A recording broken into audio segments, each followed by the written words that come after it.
Breaking news చూస్తున్నాం. తెలంగాణలో assembly ఎన్నికలకు సమయం సమీపిస్తున్న వేళ అధికార బీఆర్ఎస్ పార్టీ స్పీడ్ పెంచింది. ఇప్పటికే అసెంబ్లీ ఎన్నికల్లో బరిలో దిగే అభ్యర్థి జాబితాలను ప్రకటించిన విషయం తెలిసిందే.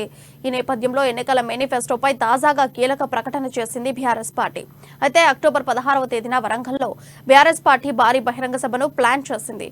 ఈ బహిరంగ సభలోనే సీఎం కేసీఆర్ బీఆర్ఎస్ పార్టీ మేనిఫెస్టోను విడుదల ప్రకటించనున్నట్లు మంత్రి హరీష్ రావు తెలిపారు.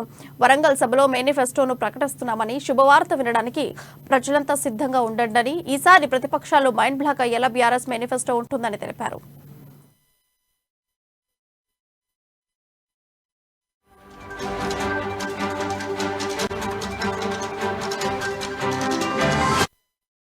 తెలంగాణలో అసెంబ్లీ ఎన్నికలకు సమయం సమీపిస్తున్న వేళ అధికార బీఆర్ఎస్ పార్టీ స్పీడ్ పెంచింది. ఇప్పటికే అసెంబ్లీ ఎన్నికల్లో బరిలో దిగే అభ్యర్థి జాబితాలను ప్రకటించిన విషయం తెలిసిందే. ఈ నేపథ్యంలో ఎన్నికల మేనిఫెస్టోపై తాజాగా కీలక ప్రకటన చేసింది బీఆర్ఎస్ పార్టీ. అయితే అక్టోబర్ 16వ తేదీన వరంగల్లో బీఆర్ఎస్ పార్టీ భారీ బహిరంగ సభను ప్లాన్ చేసింది. ఈ బహిరంగ సభలోనే సీఎం కేసీఆర్ బీఆర్ఎస్ పార్టీ మేనిఫెస్టోను విడుదల ప్రకటించనున్నట్లు మంత్రి హరీష్ రావు తెలిపారు. వరంగల్ సభలో మేనిఫెస్టోను ప్రకటిస్తున్నామని శుభవార్త వినడానికి ప్రజలంతా సిద్ధంగా ఉండండి. ఈసారి ప్రతిపక్షాలు మైండ్ బ్లాక్ అయ్యేలా బీఆర్ఎస్ మేనిఫెస్టో ఉంటుందని తెలిపారు. ఉచిత పంట కొనండి, కేసీఆర్ లెక్క చేయండి. కర్ణాటక, మహారాష్ట్ర, తమిళనాడు, ఆంధ్రప్రదేశ్ రాష్ట్రాల్లో రైతులు రోడ్ల మీదకి వచ్చి కేసీఆర్ కోసం కేసీఆర్ దిక్కు చూస్తున్నారు. అంటే ఇవాళ కేసీఆర్ రైతులకు ఒక ఛాంపియన్, రైతు పక్షపాతి. రైతులను ఇలా కడుపులో పెట్టుకొని కాపాడుకునే ప్రయత్నం చేసిండు. పేదలకు ఆత్మ గౌరవం నిలిపిండు, వృద్ధుల ఆత్మ గౌరవాన్ని నిలిపిండు మన కేసీఆర్. రేపు కూడా ఇంకా ఆలోచన చేస్తుండు.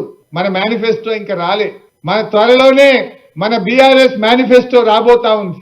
ఏం చేస్తాడు కేసీఆర్? వృద్ధుల కోసం, వితంతువుల కోసం, రైతుల కోసం ఇంకేం చెప్తాడు? ఇవాళ రైతులకు ఒక నాయకుడు ఈ దేశంలో ఉన్నాడంటే కేసీఆర్ ఒక్కడే. ఇవాళ దేశంలో తమిళనాడులో, కర్ణాటకలో, మహారాష్ట్రలో రైతులు రోడ్ల మీదకి వచ్చి కేసీఆర్ ఇచ్చినట్టు మాకు కూడా స్కీములు ఇవ్వండి, రైతు బంధు ఇవ్వండి, రైతు బీమా ఇవ్వండి, ఉచిత కరెంట్ ఇవ్వండి, పండిన పంట కొనండి, కేసీఆర్ లెక్క చేయండి.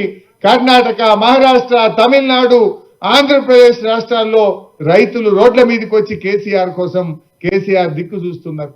అంటే ఇవాళ కేసీఆర్ రైతులకు ఒక ఛాంపియన్, రైతు పక్షపాతి. రైతులను ఇలా కడుపులో పెట్టుకొని కాపాడుకునే ప్రయత్నం చేసిండు. పేదలకు ఆత్మ గౌరవం నిలిపిండు, వృద్ధుల ఆత్మ గౌరవాన్ని నిలిపిండు మన కేసీఆర్. రేపు కూడా ఇంకా ఆలోచన చేస్తుండు.